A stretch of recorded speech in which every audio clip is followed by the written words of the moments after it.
গগনে গর্জে মেঘ ঘন বরষা, কুলে একা বসে আছি নাহি ভরসা, রাশি রাশি ভাড়া ভাড়া ধান কাটা হলো সারা, ভরা নদী ক্ষুরো ধারা খর পরশা, কাটিতে কাটিতে ধান এলো বর্ষা।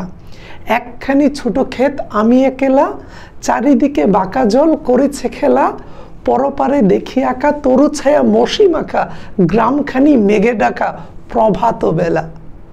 এপারেতে ছোট ক্ষেত আমি একেলা।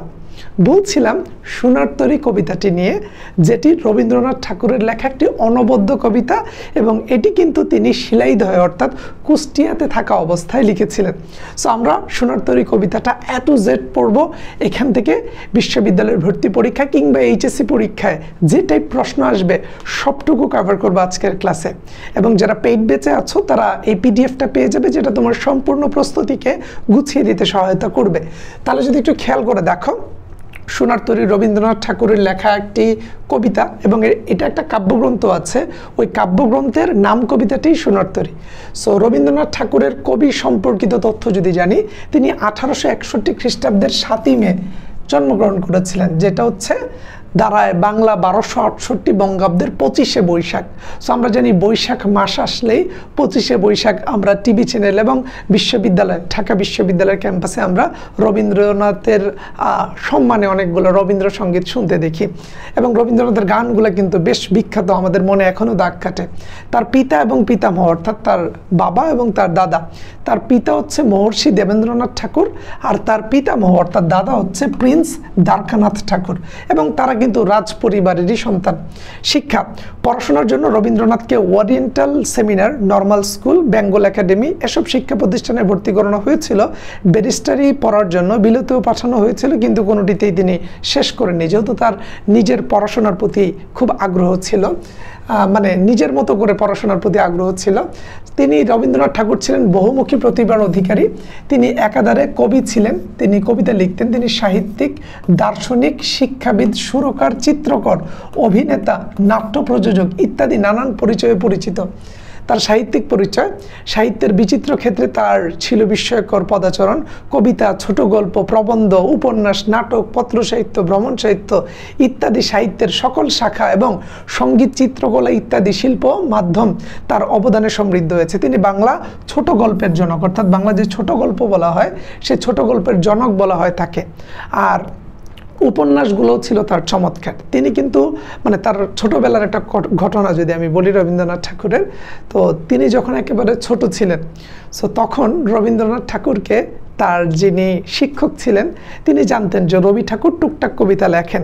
তো বলা হচ্ছিল যে রবীন্দ্রনাথ ঠাকুরকে তখন উদ্দেশ্য করে বলে যে রবি, তুমি কত ভালো কবিতা লিখো, এটা একটা পরীক্ষা নিব আমি তোমাকে 2টা লাইন দেই, এটা তুমি বাসায় গিয়ে ফিল আপ করে এনে দিবা। সো সেই যে কবি রবীন্দ্রনাথ ঠাকুর, তাকে কিভাবে তার আসল রূপটা চেনা যায় সেটা শিক্ষক বের করেছিলেন। শিক্ষক বলেছিলেন, রবি করে জ্বালাতন, রবি করে জ্বালাতন আছিল সবাই,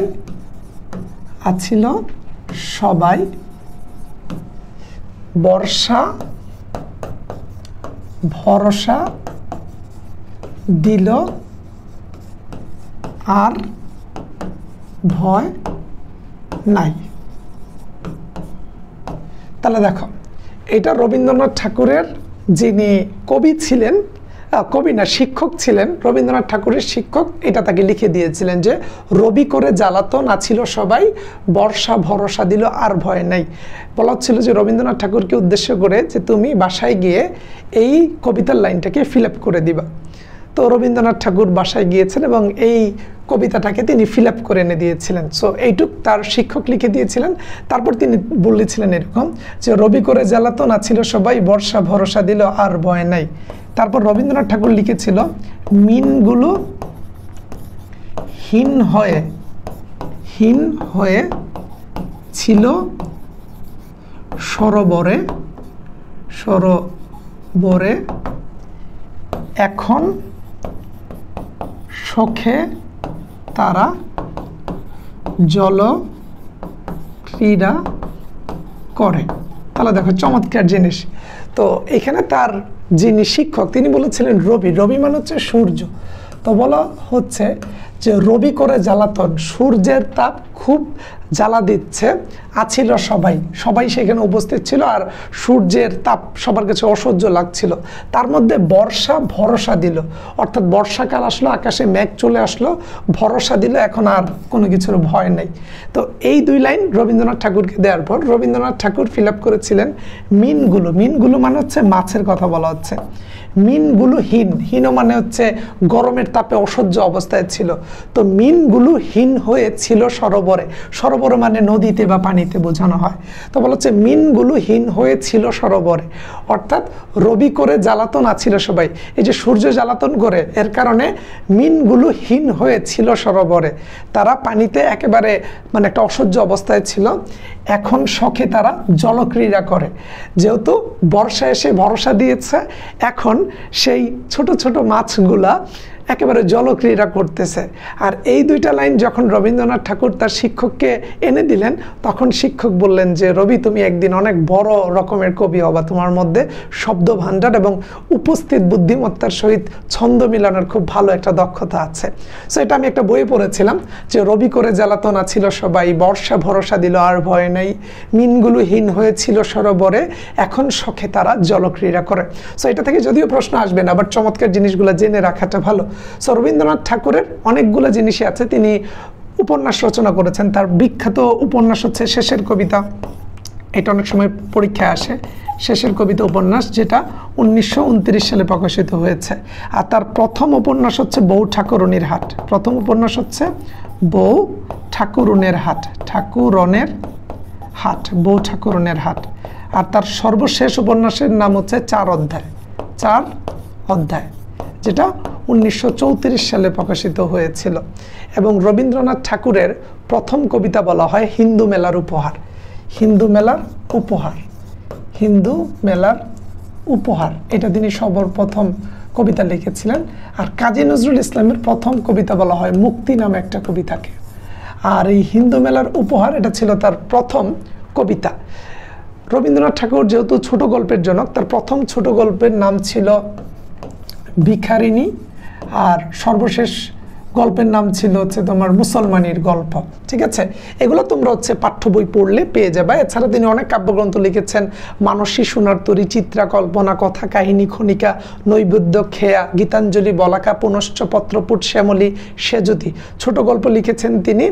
তারপর উপন্যাস লিখেছেন চোখের বালি, গুড়া, ঘরে বাইরে, 4 অধ্যায়, যোগাযোগ, শেষের কবিতা। নাটক লিখেছেন বিসর্জন, ডাকঘর, রক্তকরবী, তারপর হচ্ছে রাজা, অচলায়তন। প্রবন্ধ লিখেছেন বিচিত্র প্রবন্ধ, কালান্তর। ভ্রমণ সাহিত্য লিখেছেন পারস্যে রাশিয়ার চিঠি, তারপর হচ্ছে পারস্যে, তারপর লিখেছেন রাশিয়ার চিঠি। গানের সংকলন ছিলেন গীতবিধান। সো এগুলো জাস্ট একটু দেখে রাখতে পারো। আমরা মূল কবিতাটায় গিয়ে তোমাদেরকে আরও বেশি চমকে দিতে চাই। রবীন্দ্রনাথ ঠাকুর 1913 সালে গীতাঞ্জলি কাব্যের জন্য তিনি সংস অফারিংস এর টার্গেটে আসলে এশিয়াদের মধ্যে প্রথম নোবেল পুরস্কার পেয়েছিলেন। আর এই গীতাঞ্জলি মূলত 1911 সালে প্রকাশিত হয়। আর 1913 সালে এটার জন্য তিনি নোবেল পুরস্কার পান, যেটা W.B. ইয়েটস এটাকে ইংরেজিতে ট্রান্সলেট করেছিলেন। সো আমরা যদি এখন পরবর্তীতে যাই, 1941 সালের 7ই আগস্ট তিনি মারা গিয়েছিলেন, অর্থাৎ তিনি 1861 সালে জন্মগ্রহণ করেছিলেন এবং 1941 সালে তিনি মৃত্যুবরণ করেছিলেন। 1861 না নাকি 61, প্রায় টোটাল 80 বছর বেঁচে ছিলেন তিনি। সো আমরা যদি মূল কবিতাটায় যাই, দেখো বলা হচ্ছে গগনে গর্জে মেঘ। গগন মানে আকাশ, গগনে গর্জে মেঘ, অর্থাৎ আকাশে ডাকছে। গর্জে মানে কি, আমরা বলি না যে আকাশে বিদ্যুৎ চমকানোর আগে যে শব্দ হয়, তো গগনে গর্জে মেঘ অর্থাৎ আকাশে মেঘ গর্জন করছে এবং ঘন বর্ষা, একেবারে বর্ষার সময়। কুলে একা বসে আছি নাহি ভরসা। কুল বলতে তিনি সমুদ্র পারে একা একা বসে আছেন, কোনো ভরসা নাই, যে কোনো সময় বৃষ্টি চলে আসতে পারে। তারপরে বলা হচ্ছে রাশি রাশি ভাড়া ভাড়া, ধান কাটা হলো সারা। সেখানে দাঁড়িয়ে তিনি দেখছেন যে কৃষকরা এই সময়টাতে একেবারে রাশি রাশি এক নাগারে হচ্ছে ধান কেটে যান। ভরা নদী ক্ষুরো দ্বারা খর ভরসা। বলা হচ্ছে নদী ভর্তি পানি, একেবারে বৈশাখ মাসের মানে এখানে আলোচনায় আছে শ্রাবণ মাসের সময়, মানে বৈশাখ জ্যৈষ্ঠ শ্রাবণ এই সময়টাতে একেবারে পানি টইটুম্বর থাকে। তো বলা হচ্ছে একেবারে ভরা নদী ক্ষুরো ধারা, মানে একেবারে নদীর ঢেউগুলা একেবারে ধারালো অবস্থায় আসতেছে। নদীতে যখন বা সমুদ্রে যখন আমরা ঢেউ উঠতে দেখি তখন একবারে ধারালো আকারে হয়, সেটার কথা বলা হচ্ছে খরপরসা। বলা হচ্ছে ক্ষুরো ধারা, এটা একেবারে আমরা যে বল্লম মারি না, ওই যে একেবারে খুঁচা দেয় এরকম একটা অবস্থা। কাটিতে কাটিতে ধান এলো বর্ষা। তো বলা হচ্ছে যে ধান কাটতে কাটতে একেবারে বর্ষাকালটা চলে এসেছে বা একবারে বৃষ্টি চলে আসবে, এরকম একটা সিচুয়েশন। একখানি ছোট ক্ষেত আমি একেলা। বলা হচ্ছে ছোট ক্ষেতের কোনায় আমি একা বসে আছি, চারিদিকে বাঁকা জল করেছে খেলা। বলা হচ্ছে যে ক্ষেতের এক কোনায় বসে আছি এবং চারদিকে এই যে বৃষ্টি আসতে পারে বা এই যে বর্ষার সিজন, বাঁকা জল, সেগুলা খেলা করতেছে। পরপারে দেখি আঁকা তরু ছায়া মসি মাখা, গ্রামখানি মেঘে ঢাকা প্রভাত বেলা। অর্থাৎ ঘটনাটা কিন্তু সকালবেলার কথা তিনি বলছেন, যে পরপারে দেখি একা তরু ছায়া মসি মাখা। অর্থাৎ তিনি দেখছেন যে আকাশে অনেকে মেঘ জমেছে, মানে দূর থেকেই দেখা যাচ্ছে, এবং গ্রামখানি মেঘে ঢাকা, একেবারে মেঘে আচ্ছন্ন হয়ে আছে। সকালবেলার কথা বলা আছে। মেঘে ঢাকা, মেঘ যেহেতু কালো বর্ণের হয়, মানে পুরো আকাশ কালো রঙের হয়ে গেছে এবং গ্রামখানি মেঘে ডেকে গিয়েছে সকালবেলা। এপারেতে ছোট ক্ষেত আমি একেলা। বলা হচ্ছে সে এদিকে ছোট খেতে একলা আছে, আর কেউ নাই। গান গেয়ে তরি বেয়ে কে আসে পারে, দেখে যেন মনে হয় চিনিও হরে। তো বলা হচ্ছে গান গেয়ে নৌকা নিয়ে কে এদিকে আসতেছে, দেখে যেন মনে হইতেছে তারে আমি চিনি। অর্থাৎ লেখক বা কবি বসে বলছে যে গান গেয়ে কে যেন আসতেছে নৌকা দিয়ে, দেখে যেন মনে হচ্ছে ওটা আমি চিনি। তারপরে দেখো বলা হচ্ছে ভরা পালে চলে যায় কোনো দিকে নাহি ছায়, ঢেউগুলো নিরুপায় ভাঙে দুধারে। তো বলা হচ্ছে যে সে তরি বেয়ে এসে ভরা পালে, অর্থাৎ তার পুরো নৌকার মধ্যে ধান বোঝাই করা, সো ভরা পালে চলে যায় কোনো দিকে নাহি চায়। ওই নৌকাতে যে আছে সে কোনো দিকে তাকায় না, ঢেউগুলো নিরুপায়, ঢেউ ঢেউর মধ্যে যাচ্ছে ভাঙে দুধারে। বলা হচ্ছে যে ভরা পালে চলে যায় কোনো দিকে নাহি চায়, ঢেউগুলো নিরুপায় ভাঙে দুধারে। বলছে ঢেউ ঢেউর মতো এসে ঢেউ একটা বড় হয়ে দুধারে ভেঙে পড়ছে, দেখে যেন মনে হয় চিনি হরে। তারপরে বলেছে ওগো তুমি কোথা যাও কোন বিদেশে, বারেক ভিড়াও তরি কুলেতে এসে। তো তখন বলতেছে ওই মাঝিকে, যে আসলে নৌকার মধ্যে আছে, বলছে যে তুমি কই যাও, একটু নৌকাটা এদিকে ভিড়িয়ে যাও, এ কথা বলা হচ্ছে। যেও যেথা যেতে চাও, যারে খুশি তারে দাও, শুধু তুমি নিয়ে যাও ক্ষণিক এসে। বলা হচ্ছে যে তোমার যেখানে ইচ্ছা ওইখানে যাও, যারে খুশি তারে গিয়ে তুমি দাও, শুধু তুমি নিয়ে যাও ক্ষণিকে হেসে, আমার সোনার ধান কুলেতে এসে।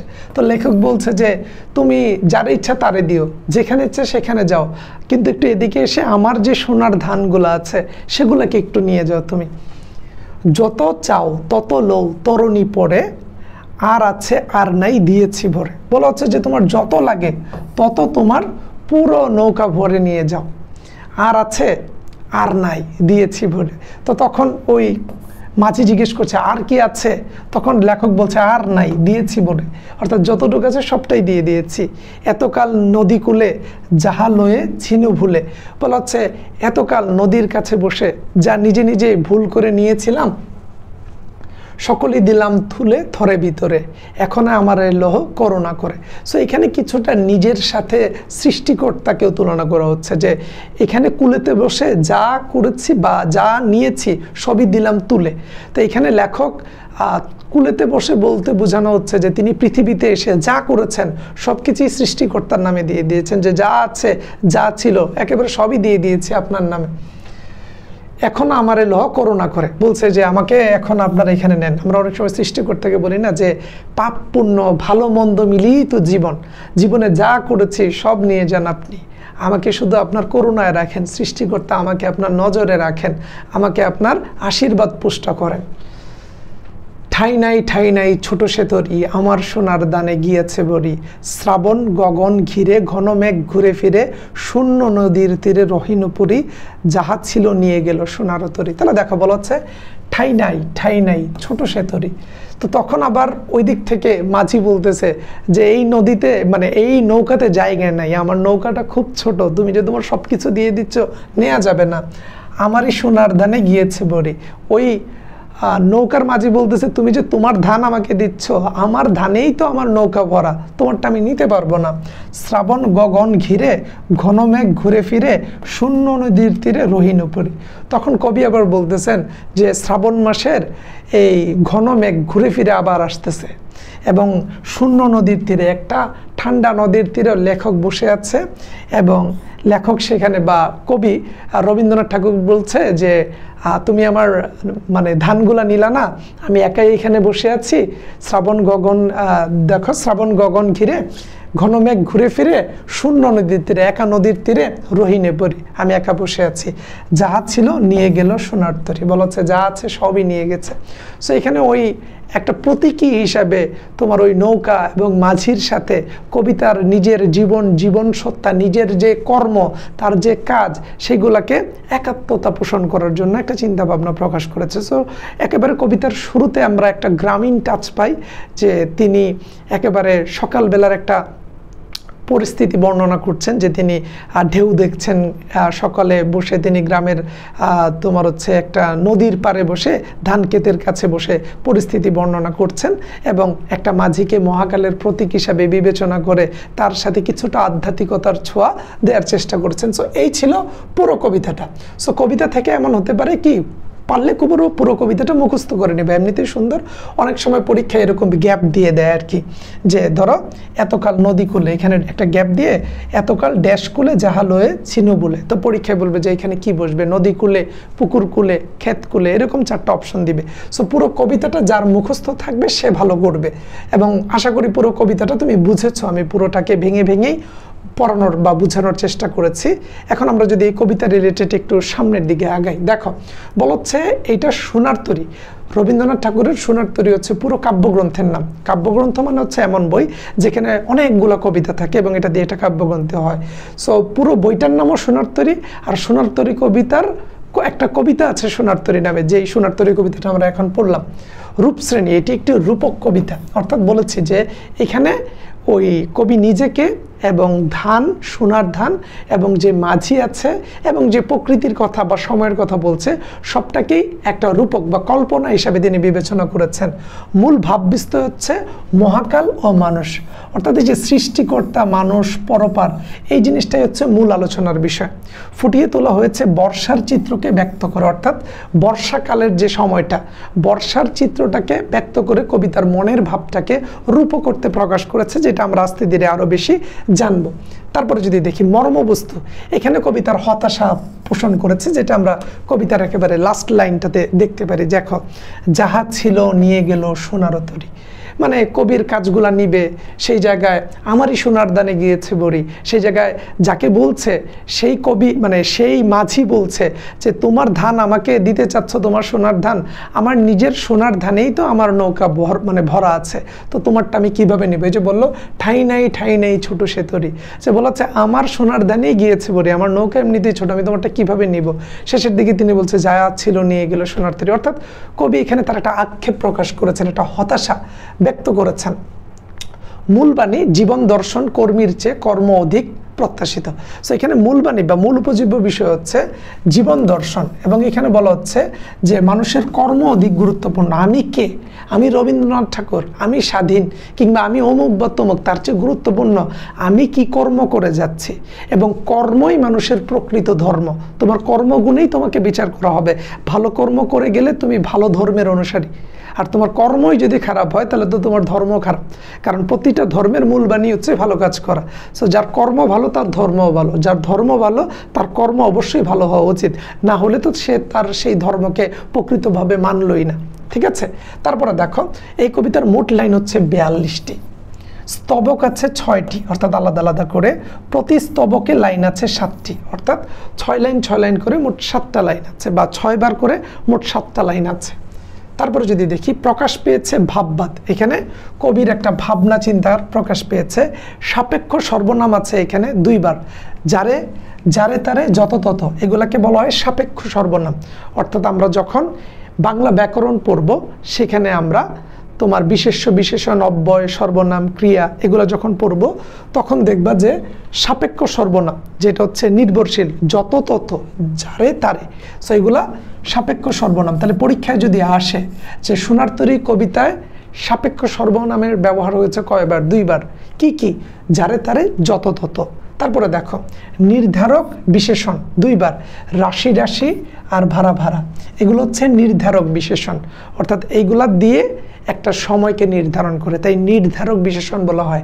রাশি রাশি ভাড়া ভাড়া ধান কাটা হলো সারা, ধান শব্দটা আছে 4 বার, সোনার ধান শব্দটা আছে 2 বার। তাহলে সংখ্যার মাধ্যমে আমরা জেনে নিলাম সোনার তরী কবিতার মূল গুরুত্বপূর্ণ বিষয়বস্তু। তারপরে যদি দেখি তরী শব্দ আছে 4 বার, সোনার তরী শব্দ আছে 1 বার, মাসের নাম আছে শ্রাবণ মাস, ঋতুর নাম আছে বর্ষার নাম, আর সময়ের কথা উল্লেখ আছে সকালবেলা। সময়ের কথা উল্লেখ আছে সকালবেলা অর্থাৎ প্রভাত বেলা। সকালবেলা মানে কি? প্রভাত বেলা মানেই সকালবেলা। গ্রামখানি মেঘে ঢাকা প্রভাত বেলা। ঠিক আছে, একেবারে ঠান্ডা মাথায় শিখবো আমরা। তারপরে চলো দেখো সোনার তরী রবীন্দ্রনাথ ঠাকুরের সোনার তরী কাব্যগ্রন্থের নাম কবিতা।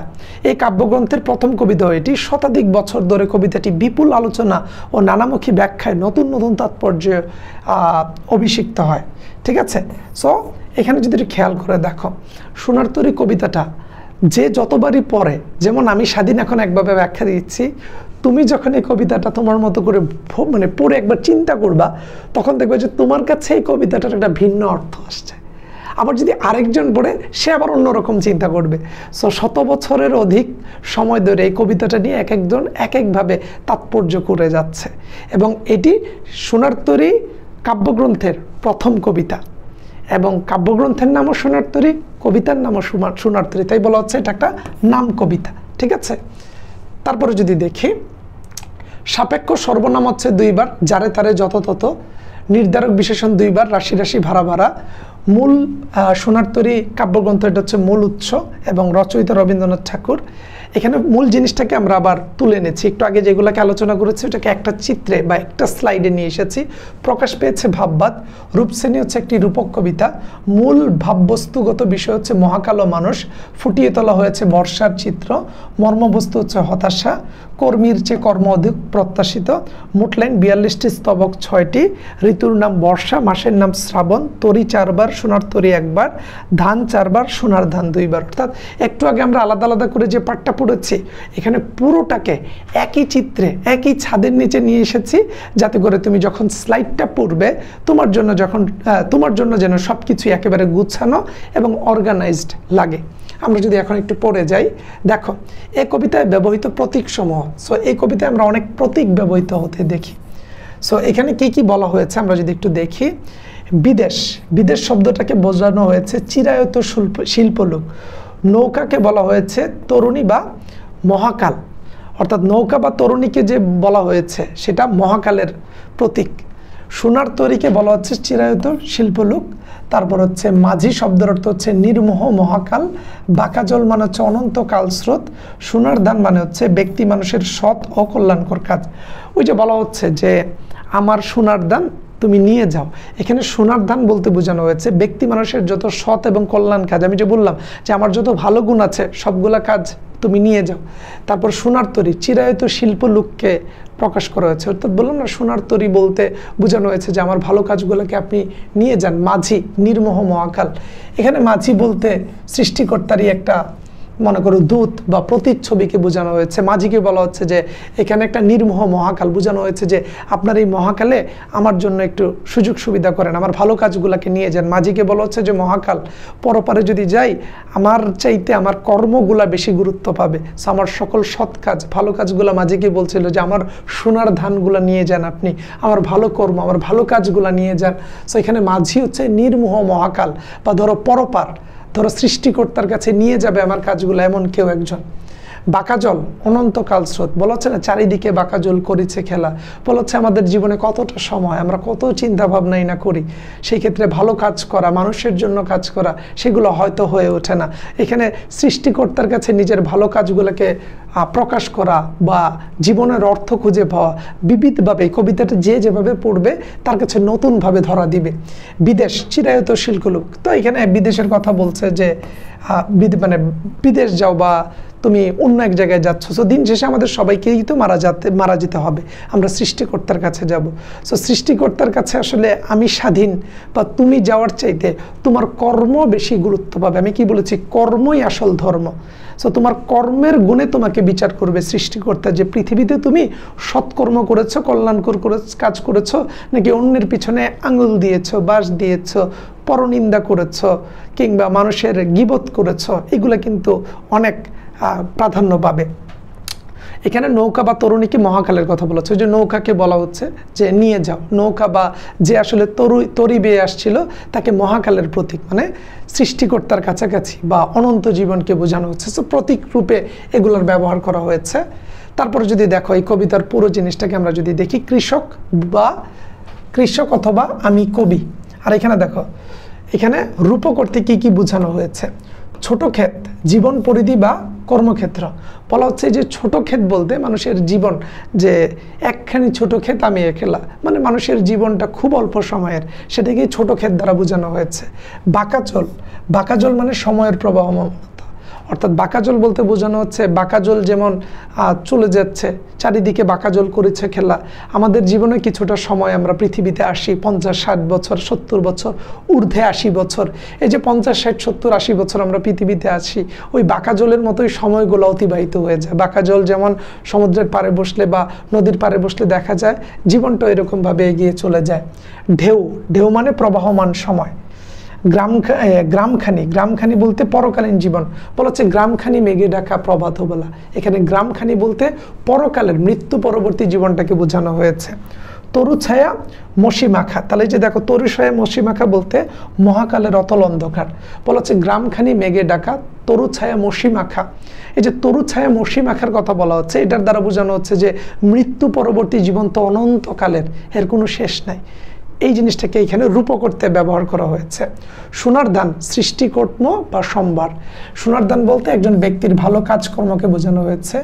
মেঘ ও বর্ষা দিয়ে প্রতিকূলতা, মেঘ এবং বর্ষাকাল দিয়ে বোঝানো হয়েছে আমাদের মানব জীবনের অনেক উত্থান পতন থাকে, আমাদের জীবনে অনেক ভালো সময় আসে, অনেক খারাপ সময় আসে। তো প্রতিকূলতা হচ্ছে মেঘ অথবা বর্ষা দিয়ে বোঝানো হয়েছে। আমাদের অনেক সময় মনে হয় যে আল্লাহ কেন এটা আমার সাথেই ঘটে, সৃষ্টিকর্তা আমি কেন এটার ভুক্তভোগী, কেন আমার পরিবারের সাথে এটা হবে, কেন আমার সাথেই সবসময় এরকম আচরণ করবে, কেন আমার সাথেই মানুষ এইভাবে চিন্তা ভাবনা করে, কেন আমি এটার ভুক্তভোগী। অনেক সময় আমাদের মনে হয় না, জীবনে মনে হয় যে আর বেঁচে থেকে কি লাভ, এইগুলো কেন আমাদের সাথে হচ্ছে। আবার পরের দিনে নতুন একটা সূর্যের আলো দেখে মনে হয় যে না, এটার জন্যই তো বেঁচে আছি। সো এই যে আমাদের জীবনের আপস অ্যান্ড ডাউন টাইমটা, ওই বৈরী এবং খারাপ সময়টা, সেটাকে প্রতিকূলতা অর্থাৎ মেঘ এবং বর্ষা দিয়ে তুলনা করা হয়েছে। তারপরে যদি দেখো পরপার মানে মৃত্যু পরবর্তী জগৎ, গগন মানে জীবন, কুল মানে জীবনের প্রান্ত বা ইহ জগতের কথা বলা হচ্ছে, জলরাশি মানে কালস্রোতের কথা বলা হচ্ছে। সো এটা হচ্ছে পুরো কবিতার একটা সারমর্ম। সো এই পিডিএফটা খুবই কাজে দিবে যদি তুমি নিজে নিজে বাসায় পড়তে চাও। সো আমি জিনিসগুলোকে একটু বুঝিয়ে দিচ্ছি যাতে করে এই রিলেটেড বিশ্ববিদ্যালয়ের ভর্তি পরীক্ষায় প্রশ্ন আসলে তোমার যেন মাথায় থাকে। দেখো এই কবিতায় কৃষক শিল্পস্রষ্টা কবির প্রতীক। বলা হচ্ছে এই কবিতায় কৃষক হচ্ছে শিল্পস্রষ্টা কবির প্রতীক। এখানে কৃষকের উৎপাদিত ফসল মূলত কবির সৃষ্টকর্ম বা সৃষ্টিকর্ম। কবি জানেন মহাকাল তার সৃষ্টি কর্মকে গ্রহণ করলেও সেখানে তার ঠাঁই নেই। তো বলা হচ্ছে কবি নিজে বলতেছেন মহাকাল অর্থাৎ সৃষ্টিকর্তা তার সৃষ্টি কর্মকে গ্রহণ করলেও সেখানে হয়তো তার ঠাঁই নেই।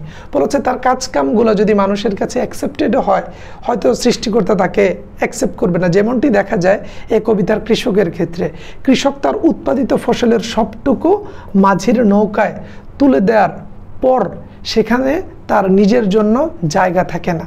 মহাকালের নিয়মের কাছে ব্যক্তি মানুষের এই চিরন্তন অসহায়ত্বের দিকটি কবি কৃষক চরিত্রের মধ্যে দিয়ে ফুটিয়ে তুলেছেন। তাহলে দেখো, কৃষক তার উৎপাদিত ফসলের সবটুকু মাঝির নৌকায় তুলে দেওয়ার পর সেখানে তার নিজের জন্য জায়গা থাকে না।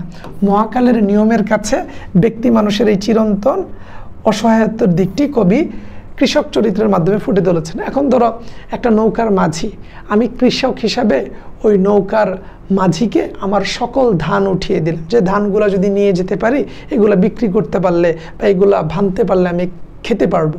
এখন এত পরিমাণে আমরা আসলে ধান তুলে দেই, পরবর্তীতে নিজের ওঠার জায়গা থাকে না।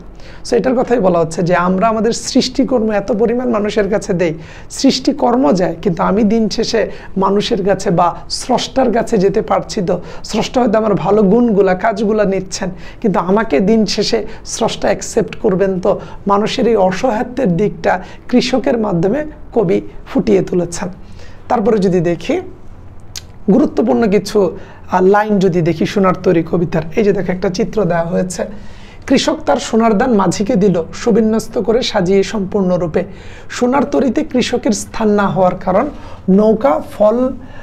নৌকা ফসলপূর্ণ হওয়ায় মহাকাল ব্যক্তি মানুষকে গ্রহণ না করে।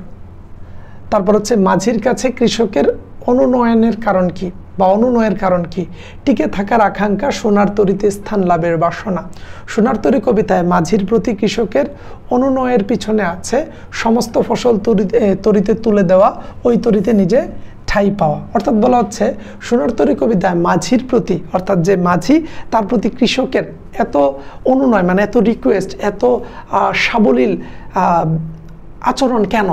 এর মূল কারণটা হচ্ছে তিনি তার সকল ধান বা সোনার ধান সেখানে তুলে দিয়ে নিজে উঠতে চাচ্ছেন, এর জন্য এত অনুনয় করছেন, কিন্তু সকল ধান তুলে দেওয়ার পর তার নিজেরই ঠাঁই হয়নি।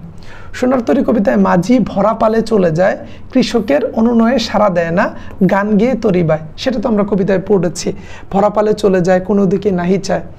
তারপরে দেখো সোনার তরী কবিতায় মাঝি হচ্ছে মহাকালের প্রতীক, ব্যক্তি মানুষের প্রতি অনাগ্রহী। অর্থাৎ সোনার তরী কবিতায় মাঝি সোনার ধান নিতে রাজি, কিন্তু সেই মাঝি কোনো কৃষককে নিতে রাজি না। তোমার সোনার ধান দাও, কিন্তু ব্যক্তিকে নিব না। কেবল কর্মফলকেই মানুষ গ্রহণ করে, ব্যক্তিকে না। মানে মূল আলোচনা হচ্ছে মানুষ কর্মফলকে গুরুত্ব দেয়, কর্মীকে না। যেটা শুরুতেই বলা হচ্ছে যে আমরা কর্মফলকে গুরুত্ব দেই, কোনো কর্মী বা ব্যক্তি বিশেষকে না। নৌকায় মাঝির কোনো দিকে না তাকানো নির্দেশ করে পারিপার্শ্বিক ঘটনার বিষয়ে সে নিরাবেগ, অর্থাৎ তার কোনো আবেগ নাই।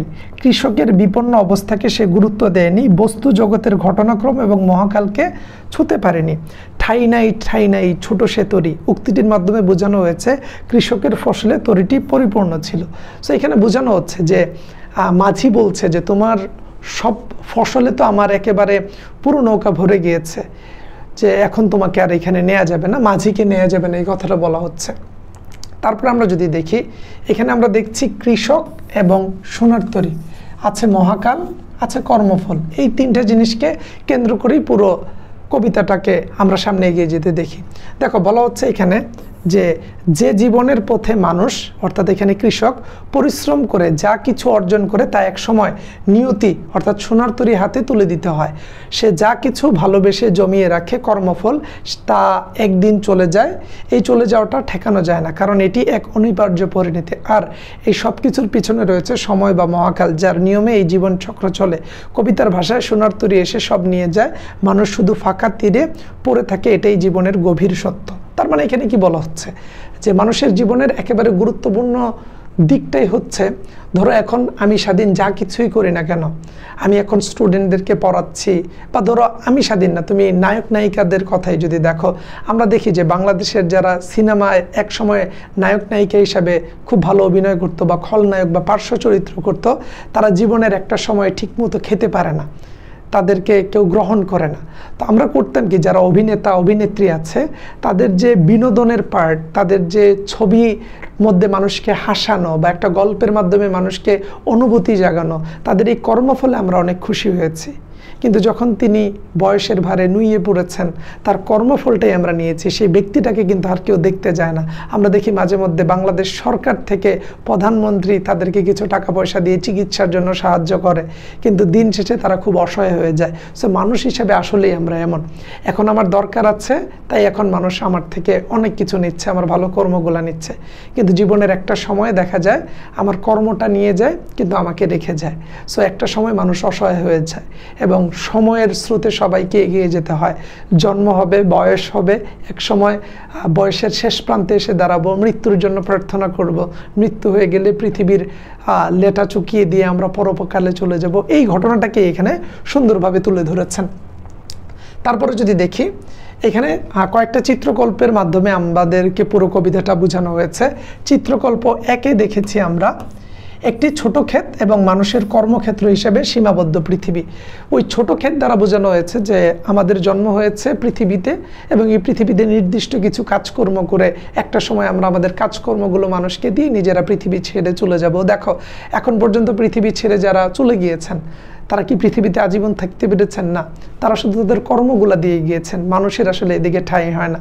তাই পৃথিবী সৃষ্টিকর্তা সবাই শুধু মানুষের কর্মগুলাকেই গ্রহণ করে, ব্যক্তি বিশেষকে গুরুত্ব দেয় না। চারপাশে প্রবল স্রোতের বিস্তার। তো চারপাশে যে প্রবল স্রোত, এটা বোঝানো হচ্ছে সময়ের প্রবাহমানতা। অর্থাৎ আমি কাজ করি বা না করি, আমি বসে থাকি বা ঘুমিয়ে থাকি, সময় চলে যাচ্ছে সময়ের গতিতে।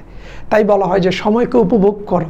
এটা বাস্তব যে এক সময় আমাদের সময় ফুরিয়ে যাবে, তখন আমাদের চলে যেতে হবে।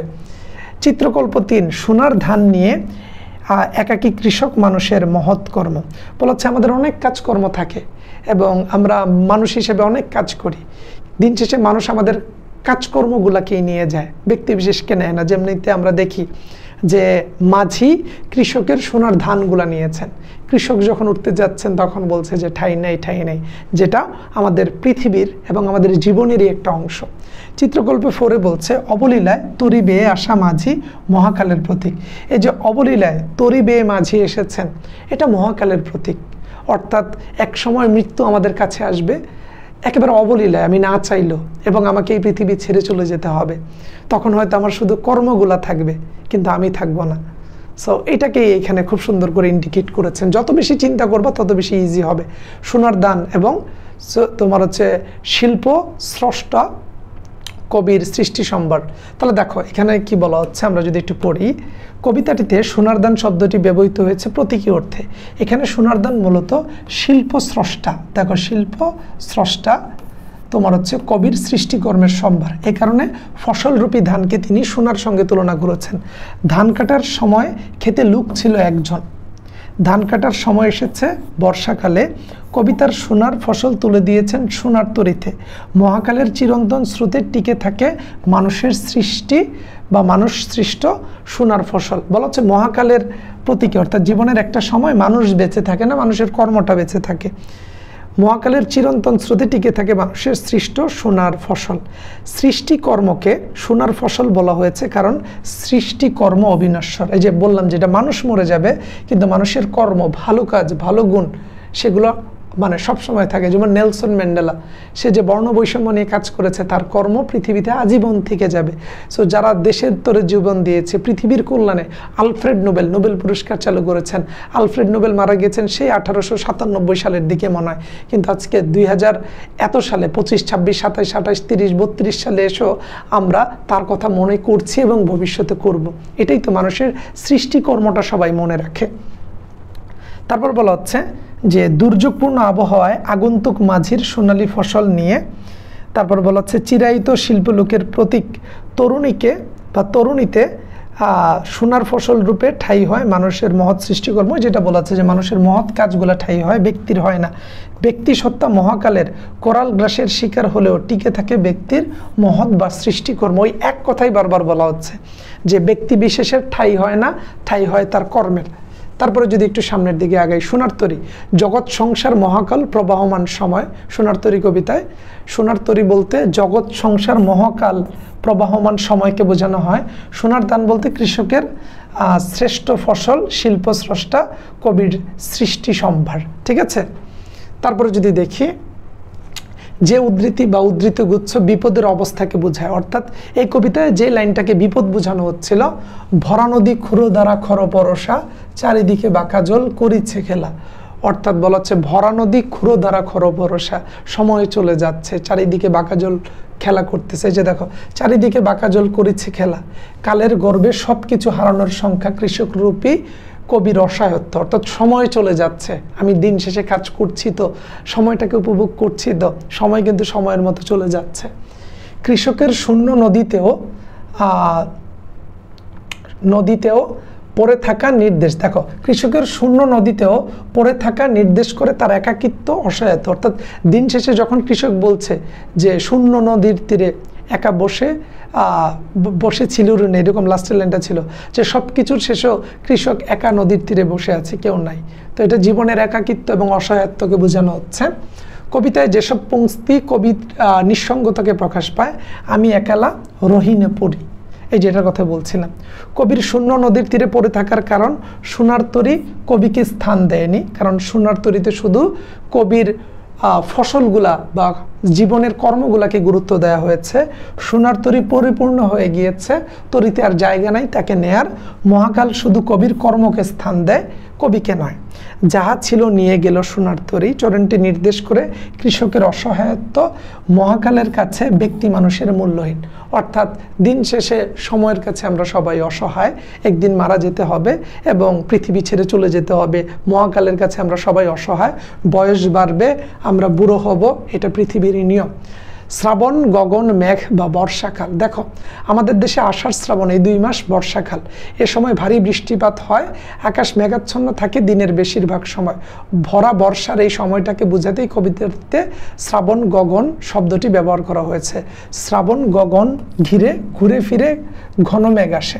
সোনার তরী কবিতায় বর্ষা প্রকৃতি দুর্যোগের ইঙ্গিতবাহী, কৃষকের বিপন্ন অবস্থার নির্দেশক। কবিতাটিতে মেঘের গর্জন ইঙ্গিত করে বৈরী আবহাওয়াকে, কৃষকের বিপন্ন অবস্থাকে। গগনে গরজে মেঘ, এখানে মেঘ মানে বিপদের প্রতীক, প্রতিকূল অবস্থার প্রতীক। এবং আমরা এখানে দেখেছি গগনে গরজে মেঘ ঘন বর্ষা, কুলে একা বসে আছি নাহি ভরসা, রাশি রাশি ভাড়া ভাড়া ধান কাটা হলো সারা, ভরা নদী খুরো ধারা। এই যে খুরো ধারা, চুল কাটা হয় যে খুর, খুব ধারালো, তো এটা বলা হচ্ছে নদীর ঢেউগুলো খুব ধারালো ছিল। ভরা নদী খুরো ধারা, তার যে ধারাবাহিকতা সেটা খুরের মতো ধারালো। খুরো ধারা খরপরসা। খরপরসা হচ্ছে কি, আমরা কোনো কিছু আঘাত করে মানুষকে আগের দিনে যুদ্ধ করার সময় খরপরসা ব্যবহার করতাম। ভরা পালে চলে যায়। ভরা পালে মানে কি, সমুদ্র, উত্তাল সমুদ্রে পুরো নৌকা একেবারে বুঝাই করা, এখানে আর কোনো ঠাঁই নাই, সেটাকে বলা হচ্ছে যে ভরা পালে চলে যায়, কোনো দিকে নাহি চায়। ঠিক আছে, তারপরে দেখো এক কথায় আমরা যদি গুরুত্বপূর্ণ তথ্যগুলো পড়ি এই কবিতা রিলেটেড, তাহলে সোনার তরী কবিতায় আমি একেলা দ্বারা প্রকাশ পেয়েছে কি? উত্তর হচ্ছে সোনার তরী কবিতায় আমি একেলা দ্বারা কৃষক কিংবা কবির নিঃসঙ্গ অবস্থা প্রকাশ পেয়েছে। বারেক ভিড়াও তরী কুলেতে এসে, এই চরণটিতে কার অনুনয় প্রকাশ পেয়েছে? বারেক ভিড়াও তরী কুলেতে এসে কৃষকের অনুনয় প্রকাশ পেয়েছে যে তুমি এখানে তোমার তরীটা ভিড়িয়ে তুমি আমার ধানগুলা নিয়ে যাও। এখানে কবি নিজে কৃষক রূপে কথা বলেছেন, আবার কবি নিজের সিচুয়েশনটাও বুঝিয়েছেন। ওগো তুমি কোথা যাও কোন বেদেশে, চরণটিতে নির্বিকার মাঝির দৃষ্টি আকর্ষণে কৃষকের চেষ্টা লক্ষ্য করা হয়। অর্থাৎ গল্পে কৃষক এবং তোমার হচ্ছে মাঝি দুইটা আলাদা সত্তা।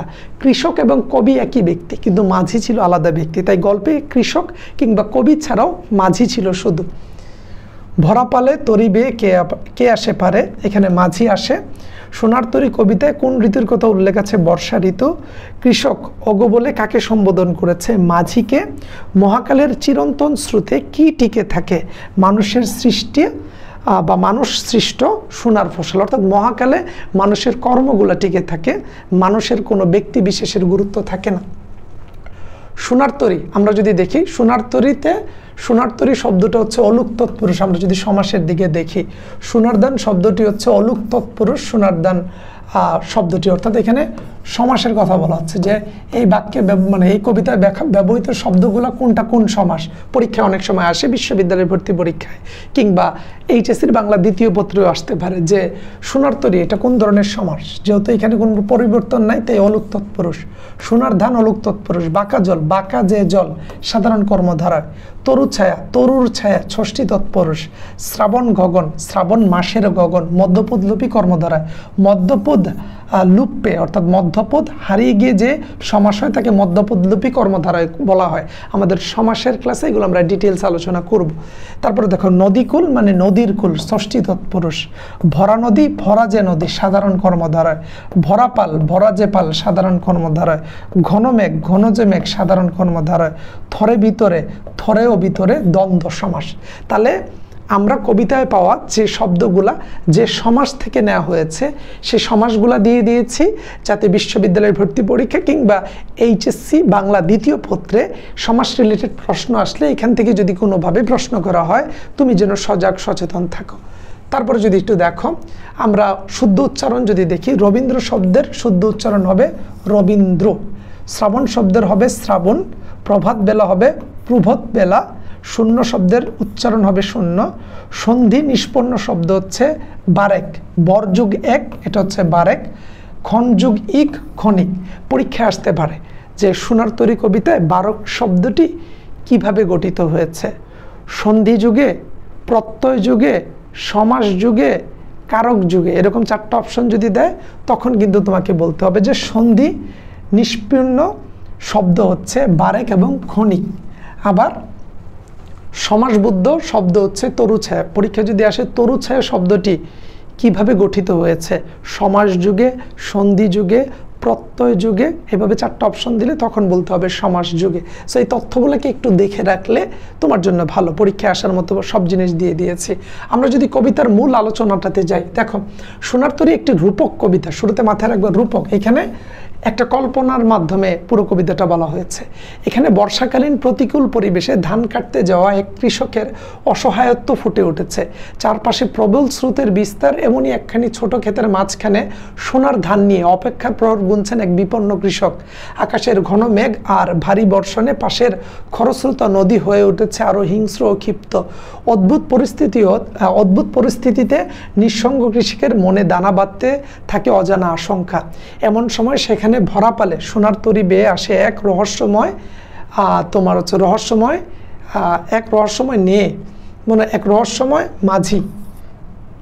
মাঝি আসে। কৃষকের তাকে দেখে চেনা মনে হয়। উৎকণ্ঠিত কৃষক তার উৎপাদিত সোনার ধানের সবটুকু তুলে দেন নৌকায়। অবাক হয়ে তিনি দেখেন নৌকায় ফসল ধরলেও তার জন্য সেখানে বিন্দুমাত্র জায়গা নেই। পরিশেষে সোনার ধান নিয়ে তরী চলে যায় অজানা দেশে। শূন্য নদী তীরে অপূর্ণতার বেদনা নিয়ে কৃষক দাঁড়িয়ে থাকেন একা। এমন চিত্রকল্পের আড়ালে এখানে অন্তলীন রয়েছে একটি জীবনাদর্শন, আর তা হলো মহাকালের স্রোতে অনিবার্যভাবে মানুষ একসময় হারিয়ে যায়, যদিও তার কীর্তির মৃত্যু হয় না। অর্থাৎ বলা যায় কীর্তিমানের মৃত্যু নাই, অর্থাৎ মানুষ একসময় মারা যাবে, চলে যাবে, কিন্তু তার যে সৎকর্ম, ভালো কাজ, সেগুলোর কোনো মৃত্যু নাই। পৃথিবী ঠিকই তোমার মহৎ কর্মগুলোকে অ্যাকসেপ্ট করবে, এবং সেগুলো যদি অনেক বেশি ইম্প্যাক্টফুল হয় বা অনেক বেশি প্রভাবনীয় হয়, ইম্প্যাক্টফুল হয়, সেটা পরবর্তী প্রজন্ম সম্পর্কে জানতে পারবে। যেমন লিওনার্দো দা ভিঞ্চি পৃথিবীর অন্যতম ভালো চিত্রশিল্পী ছিল। তার সম্পর্কে আমরা এখনও কথা বলি, কিন্তু তিনি অনেক প্রায় 200-300 বছর আগের মানুষ। সেই যে লিওনার্দো দা ভিঞ্চিকে নিয়ে আমরা এখনও কথা বলছি, তার মহৎ কর্মটাকে পৃথিবী অ্যাকসেপ্ট করেছে, কিন্তু লিওনার্দো দা ভিঞ্চি কি আজীবন বেঁচে থাকতে পেরেছেন? পারেননি। তাই বলা হচ্ছে যে মহাকাল তোমার ভালো কাজ বা কর্মগুলাকে নেবে, তোমার কীর্তিগুলাকে নেবে, কিন্তু মানুষ বা ব্যক্তি বিশেষকে মহাকাল কখনোই অ্যাকসেপ্ট করবে না। গুরুত্বপূর্ণ চরিত্র যদি দেখি, এখানে কৃষক এবং মাঝি 2টা চরিত্র আছে, এবং রূপশ্রেণী এগুলো নিয়ে আমরা কথা বলেছি। এটা একটা রূপক কবিতা। এবং ছন্দরীতি যদি দেখি, সোনার তরী কবিতাটি মাত্রাবৃত্ত ছন্দে রচিত। এটা খুবই ইম্পর্টেন্ট, পরীক্ষা আসতে পারে যে সোনার তরী কবিতাটি কোন ছন্দে রচিত। এটার উত্তর হবে মাত্রাবৃত্ত ছন্দে সোনার তরী কবিতাটি রচিত। তারপরে যদি দেখি সোনার তরী কাব্যগ্রন্থের নাম কবিতা, এটি একটি রূপক কবিতা। শতাধিক বছর ধরে এই কবিতা বিপুল আলোচনা ও নানামুখী ব্যাখ্যায় নতুন নতুন তাৎপর্য অভিষিক্ত। গূঢ় রহস্য ও শ্রেষ্ঠত্বের স্মারক। কালে কালে নতুন দৃষ্টিভঙ্গি ও বিবেচনার আলোকে শ্রেষ্ঠ এবং মহৎ সাহিত্য এটি। আশ্চর্য সুন্দর এক চিরায়ত আবেদনবাহী কবিতায় কবির জীবন দর্শন মিশে রয়েছে। জীবন ভাষ্য নির্ভর একটি দার্শনিক কবিতা হচ্ছে এটি। বাঁকাজল অনন্তকাল স্রোতের প্রতীক, মাঝি মহাকালের প্রতীক, নৌকা মহাকালের প্রতীক, সোনার ধান ব্যক্তি মানুষের সৎ ও কল্যাণকর কাজের প্রতীক। তারপরে যদি শব্দ দেখি, গগন শব্দের অর্থ আকাশ, ঘন বর্ষা মানে বর্ষা এলে, বর্ষা হলো একটু ঋতু, বর্ষা এলে আমরা দেখি যে আকাশ একেবারে ঘন মেঘে অন্ধকার হয়ে যায়। কবিতায় বর্ষা শব্দটি প্রবল বৃষ্টি অর্থে ব্যবহৃত হয়েছে। যখন বলা হচ্ছে যে বর্ষা আসছে, তখন বলা হচ্ছে যে বৃষ্টি আসছে, বৃষ্টির জন্য তিনি দাঁড়াতে পারছেন না, এমন সিচুয়েশন। ভরসা মানে নির্ভর, আস্থা, বিশ্বাস। এখানে এক কৃষকের ধান কেটে নদীর কূলে বসে থাকা নিয়ে সংশয় প্রকাশ পেয়েছে। পরপারে, নদীর ওপারে, এখানে মৃত্যুর পরবর্তী জীবনকে, পরপার বলতে নদীর ওপার বা মৃত্যুর পরবর্তী জীবনকে বোঝানো হয়েছে। যেহেতু পুরো কবিতাটি একটা রূপ করতে বোঝানো হয়েছে, তাই পরপার বলতে মানুষের বা নদীর ওপার বলতে মানুষের মৃত্যু পরবর্তী জীবনটাকে ইন্ডিকেট করেছে। প্রভাতবেলা মানে সকালবেলা, নিরুপায় মানে যার অন্য কোনো উপায় নেই, ক্ষণিক মানে ক্ষণকাল বা অল্প সময়, তরুণী মানে তোমার হচ্ছে নৌকা। সো তরুণী শব্দটাকে দুই একবার আমাদের এখানে তরুণী লিখেছেন, যেটা ভুল করেছে, তরুণী হবে। তরুণী মানে কি নৌকা। সোনার তরী এখানে মহাকালের প্রতীক হিসাবে ব্যবহার করা হয়েছে। তারপরে দেখো পরীক্ষায় এইভাবে লাইন আসতে পারে যে গগনে গর্জে মেঘ ঘন বরষা, কুলে একা বসে আছি নাহি ভরসা। এগুলো আমরা দিয়ে দিয়েছি যে গগন শব্দের অর্থ হচ্ছে আকাশ, গর্জে দ্বারা বোঝানো হয়েছে গর্জন করছে। আলোচ্য অংশে বর্ষা প্রকৃতির চিত্রকল্প ফুটে উঠেছে, যেখানে ভরা বর্ষার আকাশে মেঘ ডাকছে। এমন পরিস্থিতিতে এক বিপন্ন কৃষক নদীর কূলে একা একা বসে আছে। এখন এই বিপন্ন কৃষক বলতে কিন্তু কবি নিজেকেই বোঝাচ্ছেন। তারপরে যদি দেখো বলা হচ্ছে রাশি রাশি ভাড়া ভাড়া ধান কাটা হলো সারা, ভরা নদী খুঁড়ো দ্বারা খর ভরসা। ভাড়া হলো ধান রাখার পাত্র বিশেষ। পরীক্ষা যদি আসে ভাড়া আসলে কি, ভাড়া ভাড়া, রাশি রাশি ভাড়া ভাড়া। ভাড়া ভাড়া মানে হচ্ছে ধান রাখার পাত্র। খুঁড়ো দ্বারা শব্দের অর্থ হচ্ছে খুরের মতো ধারালো, আর খর পরশা দ্বারা বোঝানো হয়েছে যে বর্ষার মতো ধারালো। ধান কাটা সম্পন্ন হওয়ার পর কৃষক ভাড়া ধান রাখার পাত্র ভর্তি করে ধান সাজিয়ে রেখেছেন। ঘুর বর্ষার ভরা নদীর স্রোত যেন ধারালো বর্ষার মতোই তীক্ষ্ণ হয়ে প্রবাহিত হচ্ছে। অর্থাৎ এখানে বলা হচ্ছে যে সময় চলে যাচ্ছে সময়ের মতো। এখানে একটা সিচুয়েশনের কথা বুঝিয়ে বলা হচ্ছে যে সময়ে গতিময় মহাকালের স্রোতে আমরা সবাই ভেসে যাচ্ছি। চারিদিকে বাঁকা জল করেছে খেলা, যেটার কথা বলছি এখানে বাঁকা জল বলতে মূলত মহাকালের স্রোতকে ইঙ্গিত করা হয়েছে। ছোট ক্ষেত্রে নদীর জল বেষ্টিত উদ্দাম জলের ঘূর্ণায়মান স্রোতের কবলে পড়ে কৃষকের ক্ষেত্রে যে কোনো মুহূর্তে নদী গর্ভে বিলীন হতে পারে। নদীর জলের এই বিধ্বংসী অবস্থা বোঝাতে কবি একে বাঁকা জল বলেছেন। তরু ছায়া মশি মাখা গ্রামখানি মেঘে ঢাকা। গাছের ছায়া যেমন একটা কালচে ভাব লক্ষ্য করা যায়, নদীর উপরের গ্রামটিও মেঘে ঢাকা পড়ে তেমনি কালচে বর্ণ হয়েছে। তাহলে মশি মাখা যদি বলা হয় এর দ্বারা কালো বর্ণ বোঝানো হচ্ছে। এই যে বলা হয় যে গাছের ছায়া পড়ে যেমন একটা কালচে রঙের ভাব আসে, সেটা। গান গেয়ে তরি বেয়ে কে আসে পারে, দেখে যেন মনে হয় চিনিয়ে পারে। এখানে তরি অর্থ নৌকা, আলোচ্য অংশে নৌকা বেয়ে এক মাঝির এগিয়ে আসার কথা বলা হয়েছে। কবির দৃষ্টিতে এই মাঝি নির্মোহ ও মহাকালের প্রতীক। বস্তুত রবীন্দ্রনাথ তার শিল্প ভাবনায় আপন সত্তার বাইরে এক মহাশক্তির স্বরূপ উপলব্ধি করেছেন, যাকে তিনি জীবন দেবতা বলে অভিহিত করেছেন। মহাকালরূপী এই মাঝি তারই প্রতিরূপ। সঙ্গত কারণেই কৃষকরূপী কবির তাকে চেনা মনে হয়। শুধু তুমি নিয়ে যাও ক্ষণিকে এসে আমার সোনার দান কুলে দেশে। এখানে সোনার দান বলতে মূলত কৃষকরূপী শিল্পস্রষ্টা কবির সৃষ্টিকর্মকে বোঝানো হয়েছে। নির্মোহ মহাকালের কাছে তার আবেদন, অর্থাৎ তিনি সৃষ্টিকর্তা বা সময়কে বলছেন ফসলরূপী তার কর্মফল যেন মাঝির নৌকায় তথা মহাকালের পংক্তিতে স্থান পায়, কেননা এতেই স্রষ্টার সৃষ্টিকর্মের সার্থকতা নিহিত। সো এগুলা বারবারই বলেছি, একই জিনিস এখানে একটু ব্যাখ্যা করে দেওয়া হয়েছে, কঠিন অংশের ব্যাখ্যা যেন তুমি দেখে রাখতে পারো। এখানে খুঁটিনাটি কিছু তথ্য আমরা যেগুলো আগে দিয়েছি সেগুলাই এখানে সুন্দর করে দেওয়া হয়েছে, যেটা তুমি তোমার ভর্তি প্রস্তুতিতে কাজে লাগাতে পারবা। সো এখানে কৃষক কুলে বসে আছেন ধান কাটার পর ছোট খেতে একা, ভরসা নেই তার প্রতিকূল পরিস্থিতিতে ফসল ঘরে তোলার জন্য। কাটা ধান রাখা হয়েছে অসংখ্য ভাড়ায়, এ সময় আগমন ঘটে বর্ষার। নদীটি পরিপূর্ণ জলে, এর ধারা খুঁড়ো দ্বারা বাঁকা জল খেলা করে ভরা নদীর চারপাশ জুড়ে। কবিতাটিতে বাঁকা জল শব্দবন্ধ ব্যবহৃত হয়েছে প্রতীকী অর্থে। এখানে বাঁকা জল মানে কাল স্রোতের প্রতীক, সময় চলে যায়। সো এখানে বিষয় মানে গুরুত্বপূর্ণ খুঁটিনাটি তথ্যগুলোকে এখানে দেওয়া হয়েছে, যেগুলো পড়লেই তুমি শব্দের অর্থগুলো পড়লে বুঝে যাবা। ঠিক আছে, তারপরে আমরা যদি এখন একটু আস্তে আস্তে করে আগাই, এই যে এখানে দেখো গুরুত্বপূর্ণ সকল তথ্য আমরা দিয়ে দিয়েছি। সো এর বাইরে আর কিছু পড়ার নাই, মূল কবিতাটা বুঝিয়ে দিয়েছি। বাকি তথ্যগুলো রিডিং পড়লে কবিতা সম্পর্কে সৃজনশীল লেখার ক্ষেত্রে কিংবা বিশ্ববিদ্যালয়ের ভর্তি পরীক্ষায় এমসিকিউ এবং লিখিততে ভালো করতে পারবো। আমরা যদি একটু প্র্যাকটিস করি, এর থেকে বিগত বছরে আসা এবং সামনে আসতে পারার মতো এমসিকিউ। সোনার তরী কবিতায় বাঁকা জল বলতে কি বোঝানো হয়েছে?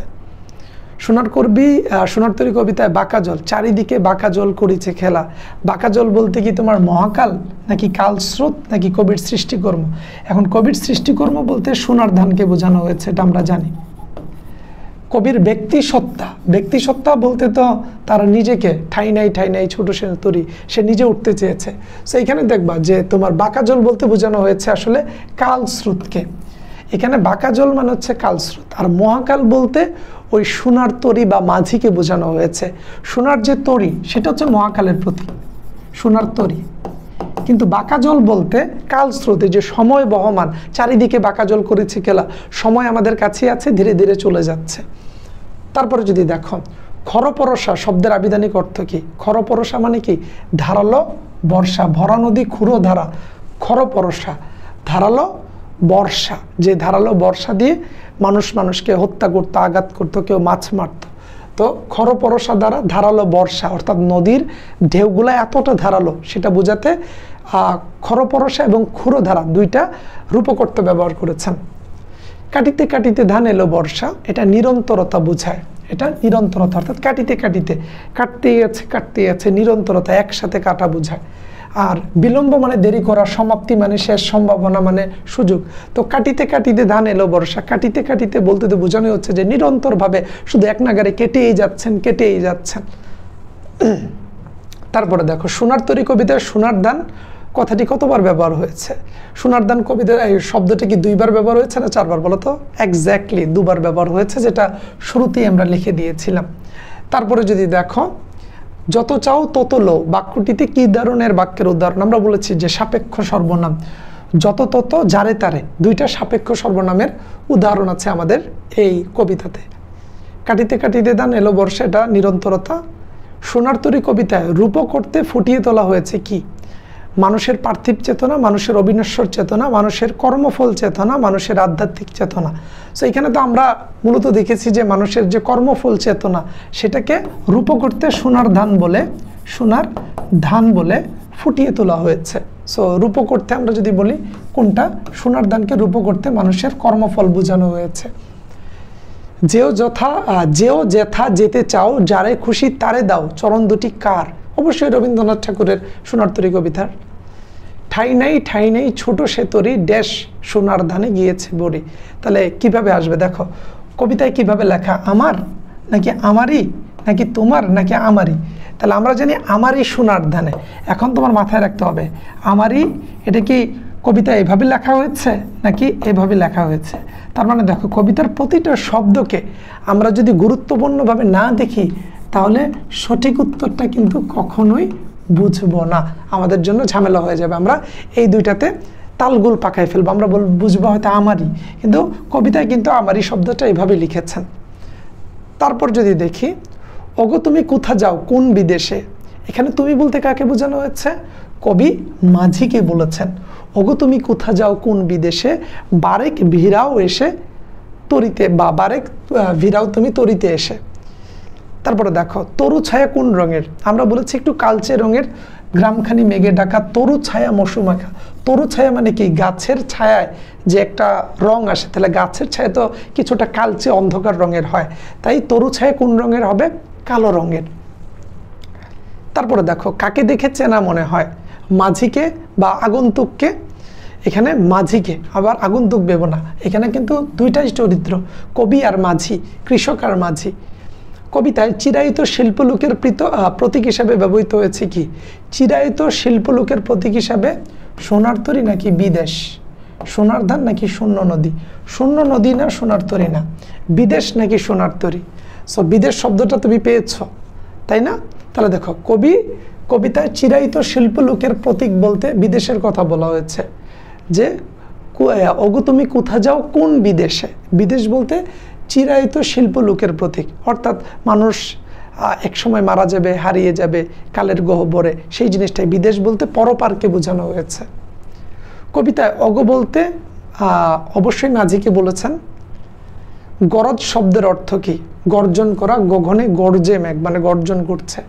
যাহা ছিল নিয়ে গেল সোনার তরী, কার ঠাই হলো না? আমরা দেখেছি যে সোনার তরী কবিতায় কৃষকের ঠাই হলো না নাকি কবির, নাকি কৃষক ও কবির উভয়? দেখো কৃষকের ঠাই হলো না, কারণ কবি তো বসে আছেন, কবি আলাদা হয়ে কৃষক মাঝিকে বলছিল যে সোনার ধান নেয়ার পর তুমি আমাকেও নিয়ে যাও। এই কবিতায় আমরা দুইটা ভাবে কথা বলতে দেখি, একবার কবি নিজে কবি হয়ে কথা বলছেন, আবার কবি কৃষক হয়ে কথা বলছেন। তো সোনার তরীতে কবি তো বসে আছেন, তখন কবির কৃষক সত্তাটা গিয়ে বলছেন তুমি তো আমার ধান নিলে, আমাকে নিবা না? তখন সে বলছে ঠাই নাই ছোট সে তরী, আমার সোনার দানে গিয়েছে ভরি। তারপরে যদি দেখো, বৈরী পরিবেশে গান গাইতে গাইতে মাঝির এগিয়ে আসা তার কোন বৈশিষ্ট্য? সঙ্গীত প্রেম, আনন্দিত আগমন, নির্মোহ মনোভাব। তাহলে দেখো, নির্মোহ মনোভাব, গান গেতে গেতে ওই মাঝি এগিয়ে আসছে। তো মৃত্যু আমাদের দিকে খুব স্বাভাবিকভাবে তার আপন গতিতে ফিরে আসে, একটা নির্মোহ মনোভাব। এখানে আমাদের কিছু করার থাকে না, তোমার ইচ্ছা চাইলেও মরতে হবে, তোমার ইচ্ছা না হলেও মরতে হবে। মৃত্যুটা অনিবার্য, এটাকে চাইলেও স্কিপ করা যায় না। তাই এখানে নির্মোহ মনোভাবের কথা বলা হচ্ছে। ঠাই শব্দটি ব্যুৎপত্তিগতভাবে কিসের সঙ্গে বলা হচ্ছে? ঠাই নাই। তাহলে ঠাই চাওয়া মানে কি? যে আমাকে একটু স্থান দাও, তোমার নৌকায় আমাকে একটু স্থান দাও, আমি একটু থাকতে চাই। ঠাই শব্দটা মানে স্থান বোঝানো হচ্ছে। সোনার তরী কবিতায় ফসলি জমির চারদিক বেষ্টিত জলরাশি কিসের প্রতীক? কাল স্রোতের প্রতীক, নাকি অসহায়ত্বের প্রতীক, নাকি নিঃসঙ্গতার, নাকি নির্বিকারত্বের? বলো তো এক্স্যাক্টলি। রাইট, দেখো এটা কাল স্রোতের প্রতীক। সোনার তরী কবিতায় জমির চারদিকে জলরাশি, অর্থাৎ এই যে কাল স্রোত বলতেই তো বলা হচ্ছে, এই যে নদী, জল, ঢেউ, এটা সময় বা কাল স্রোত বোঝানো হচ্ছে। সময় যেরকম তার নিজের গতিতে এগিয়ে যাচ্ছে, সে যখন বসে আছে তখন নদীর ঢেউগুলো নিজের মতো করে, জলরাশিগুলো এগিয়ে যাচ্ছে, এটা থাকবেই। এটাকে নিয়েই আমাদের এগিয়ে যেতে হবে, সময়কে উপেক্ষা করে কেউ যেতে পারবে না। সোনার তরী কবিতায় আমি শব্দটির প্রতীক অর্থ কি? আমি মানে কবি নিজের কথা বলেছেন। সোনার তরী কবিতায় কবির সৃষ্টিকর্মকে তুলনা করেছেন ফসল হিসাবে, অর্থাৎ সোনার ধান বা ফসল হিসাবে তিনি কল্পনা করেছেন। কখন বর্ষা শুরু হয়? ধান কাটা শুরু হলে, ধান কাটার মধ্যে, ধান কাটতে কাটতে, অবশ্যই ধান কাটতে কাটতে বলেছে, কাটিতে কাটিতে ধান এলো বর্ষা। তাহলে যদি বলা হয় বর্ষা কখন শুরু হয়? ধান কাটতে কাটতে। কবিতাটা মুখস্থ থাকলে, কবিতার লাইনগুলো স্পষ্ট থাকলে তোমার জন্য সোনার তরী কবিতাটা খুব ভালো একটা কাজের। তারপরে যদি দেখো, জলকে বাঁকা বলে অভিহিত করার কারণ কি? তাহলে দেখো, বাঁকা জল মানে কি? প্রতিকূল পরিস্থিতির কথা বলা হচ্ছে, নাকি জলার প্রবাহমানতার কথা বলা হচ্ছে? চারিদিকে বাঁকা জল, বাঁকা জল মানে হচ্ছে প্রতিকূল পরিস্থিতি। জলের প্রবাহমান বলতে তো হচ্ছে তোমার শুধু জল বললেই হতো, শুধু জল বলতে জলের প্রবাহমান বোঝায়। বাঁকা জল মানে কি? যেটা একটু ঝামেলা করে, একটু বিপদে ফেলে। তাহলে বাঁকা জল বলতে প্রতিকূল পরিস্থিতি, একটু বৈরী আবহাওয়া, জীবনের খারাপ দিকগুলা, জীবনের যে ব্যাড মোমেন্ট বা ডাউন টাইমগুলো চলে, সেটাকে ইন্ডিকেট করা হয়েছে। তারপরে যদি দেখি, পরপারে রূপকের মধ্যে দিয়ে কবিতাটিতে মূলত কি বোঝানো হয়েছে? পরপার বলতে মৃত্যু পরবর্তী জীবন বা পরকালকে বোঝানো হয়। সো এই ছিল আমাদের সোনার তরী কবিতাটা। সো কবিতার ক্লাসগুলো আসলে অত বেশি বড় হয় না, কবিতার মূল ভাবটা বুঝতে হয়, গুরুত্বপূর্ণ লাইন তথ্যগুলোকে রিডিং পড়তে হয়। গুরুত্বপূর্ণ লাইন তথ্যগুলোকে রিডিং পড়ে এই জিনিসগুলো দেখলে আমাদের জন্য বিশ্ববিদ্যালয়ের ভর্তি পরীক্ষাটা সহজ, সুন্দর, গতিময় হয়। এইচএসসিতেও আমরা সিকিউ এবং এমসিকিউতে ভালো করতে পারি। সো এখানে আমরা চেষ্টা করেছি সোনার তরী কবিতাটা মূলত A to Z তোমাদের সাথে আলোচনা করতে, এবং আশা করি যতটুকু আমরা আলোচনা করেছি এরপরে তোমার সোনার তরী কবিতা নিয়ে আর কোনো ঝামেলা থাকার কথা না, কারণ এখানে মোটামুটি গুরুত্বপূর্ণ A to Z আমরা সব কিছুই আলোচনা করে দিয়েছি। এরপরেও যদি কোনো সমস্যা থাকে অবশ্যই আমাদেরকে ফোন করে জানাবা যে ভাই আমাদের প্রবলেম। কিন্তু সোনার তরী কবিতাটা আমরা পড়ানোর পরে তুমি নিজে দুই একবার বাসায় পড়লে এবং আমাদের এই লেকচার শিটটা পড়লে তুমি এখান থেকে কমন পাবা। আর রবীন্দ্রনাথ ঠাকুর সম্পর্কে একটু বিস্তারিত পাঠ্য বই থেকে জেনে নিবা। রবীন্দ্রনাথ ঠাকুরের উপন্যাসগুলোর নাম, ছোট গল্পগুলোর নাম, কাব্যগ্রন্থগুলোর নাম যেটা আমরা বললাম, তার প্রথম কবিতা, তার প্রথম কাব্যগ্রন্থের নাম কি, তার প্রথম উপন্যাসের নাম কি, শেষ উপন্যাস, প্রথম ছোট গল্প, সর্বশেষ ছোট গল্প। তিনি নাইট উপাধি পেয়েছিলেন 1915 সালে। সেই নাইট উপাধি 1919 সালে জালিয়ানওয়ালাবাগ হত্যাকাণ্ডের জন্য তিনি পদত্যাগ করেছেন।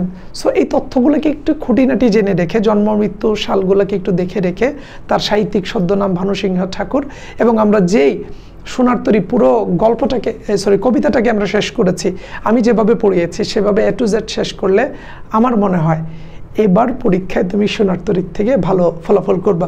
সো আমাদের এই ক্লাস করার পরেও তোমার যদি কোনো সমস্যা থাকে, তোমার কোনো বন্ধু বান্ধবকে যদি আমাদের ব্যাচে ভর্তি করতে চাও যে ভাই আপনার ক্লাস খুব ভালো হয়েছে, তোমার কোনো জুনিয়রকে যদি আমাদের কথা বলতে চাও বা আমাদের সম্পর্কে আরও বিস্তারিত জানতে এই নাম্বারে কল দিতে পারো। আমাদের পরবর্তী যে কোনো অ্যাডমিশন ব্যাচ কিংবা যে কোনো তথ্য সম্পর্কে জানতে আমাদের ফোন নাম্বারে কল করলে তুমি আমাদেরকে পেয়ে যাবে।